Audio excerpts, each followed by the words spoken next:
वहीं से ले लो, आगे से ही लेना। गलत कर्मों से डरना है।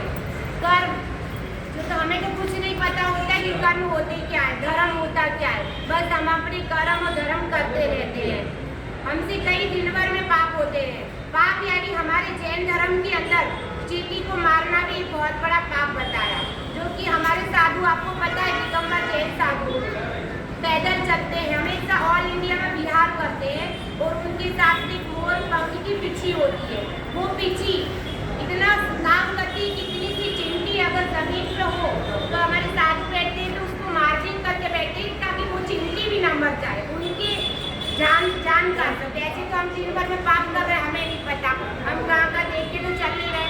इतने कीड़े मकोड़े सब कुछ हमारे पैर के अंदर आ रहे थे, वो पाप ही कहलाता है एक जात का। पर हमें ऐसे पापों से बचना चाहिए जो हमारे समाज को, परिवार को और हमें खुद को नुकसान पहुंचाता हो। ऐसे पापों से हमें दूर रहना चाहिए। और एक सुरक्षा, नारी की सुरक्षा, पूरी दुनिया एक नारी सुरक्षित हो, एक नारी अपने आप में ऐसा फील करती है कि नहीं मैं सही दिशा में ही काम कर रही हूँ और सही तरीके से ही कर रही हूँ, तो उसको किसी से डरने की जरूरत नहीं है, ना ही परिवार से ना ही समाज से। अगर हम समाज की चिंता जब करें जब हमें समाज कुछ करके दे, क्योंकि देखो आप अच्छा काम करोगे तो भी समाज बोलेगी और नहीं करोगे तो भी बोलेगी। इसके लिए हम अच्छे कर्मों पर ध्यान देते हुए और अपनी सुरक्षा करते हुए हर कार्य को, आप संभव है ऐसा कोई कार्य नहीं जो आप असंभव है, आप हर कार्य कर सकती हो। तो अपने परिवार को, समाज को, अपने बच्चों को लेके साथ करते हुए अपनी सुरक्षा के साथ नई दिशा में आगे बढ़ो। बहुत सारे ऐसे कार्य जो हमारी लेडीज है, महिलाएं कहाँ तक पहुँची है, आपको भी पता है। हमारी महिलाएं, हमारी लेडीज है तो आपको पता है हर जगह पहुँची है। आज आप क्रिकेट टूर्नामेंट से लेके हर जगह देख लो, लेडीज आपको मिलेगी। तो हमारे अंदर भी वो शक्ति है, हम भी कर सकते हैं। तो परिवार को साथ लेके, परिवार के विरोध में कि आपका परिवार एग्री ना हो, घर में लड़ाई झगड़े हो और हम वो कार्य करने बाहर निकल जाए, वो नहीं।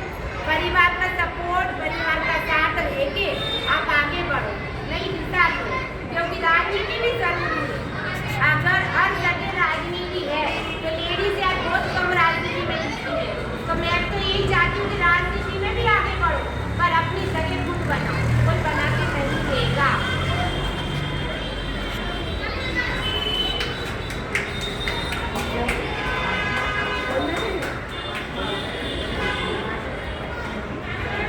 तुम पानी जैसे बनो, अपना रास्ता खुद बनाओ। तुम पानी जैसे बनो, अपना रास्ता खुद बनाओ। पत्थर जैसे मत बनो कि वो दूसरे का रास्ता भी रोक देता है। पानी की तरह चलते रहो। कभी हम कभी किसी के रास्ते में ऐसी आड़ ना बने जिससे कि उसका कार्य रुक जाए और उसका पूरा गलत प्रभाव मेरे पे जाए कि मेरी वजह से आपको इंसान नहीं जा पाया, कि नहीं कर पाया। हाँ, अगर आप सब कुछ नहीं कर सकती हो, आप साथ नहीं ले सकती, तो उसके कार्यों को रोको भी मत, उसको जाने। ये युग नहीं है लड़ने का, ये युग नहीं है रोने का। अगर स्त्रियाँ हो तो दहाड़ना सीखो। ये युग नहीं है रोने का, अगर स्त्रियाँ हो तो दहाड़ना सीखो। रोटी तो बकरियाँ हैं, सनातन की देवियाँ नहीं।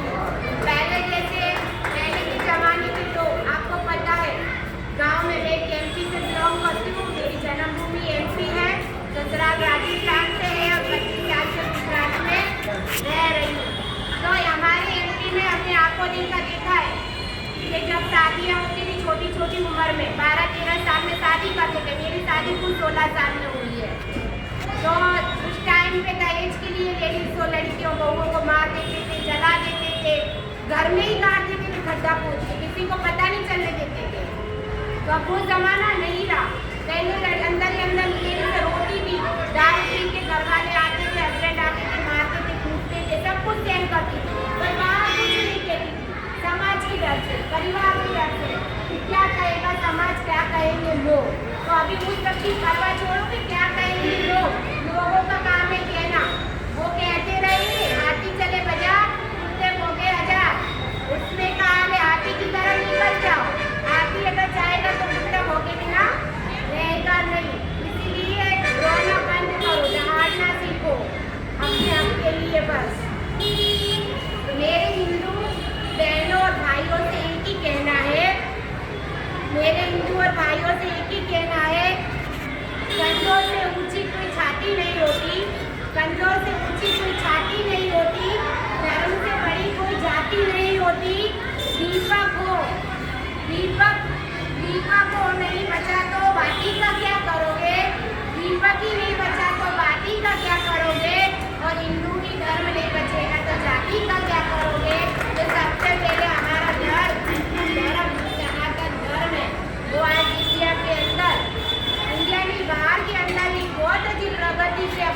थोड़ा सा मैं गाऊंगी, उसके बाद अपनी वाणी को विराम दूंगी, है ना।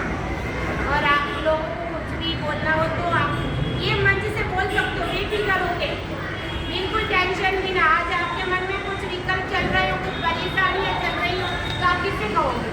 लेडीज के अंदर अंदर इतनी घुटती है कि उनको कोई समझने वाला कोई नहीं है। परिवार का कुछ सुनता नहीं, हस्बैंड सुनते नहीं तो वो जाएंगी कहाँ, या तो वो गलत रास्ते चलती है, क्योंकि कब तक वो सहन करेंगी, कब तक वो रोएंगी, किसी से तो अपनी विलंबना करेंगी।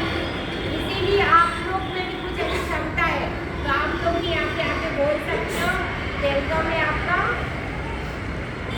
आपको पता है पहले जब इस घर में लड़कियाँ जन्म लेती थी तो वो घर पूरा मायूस हो जाता था, कोई खुश नहीं होता था।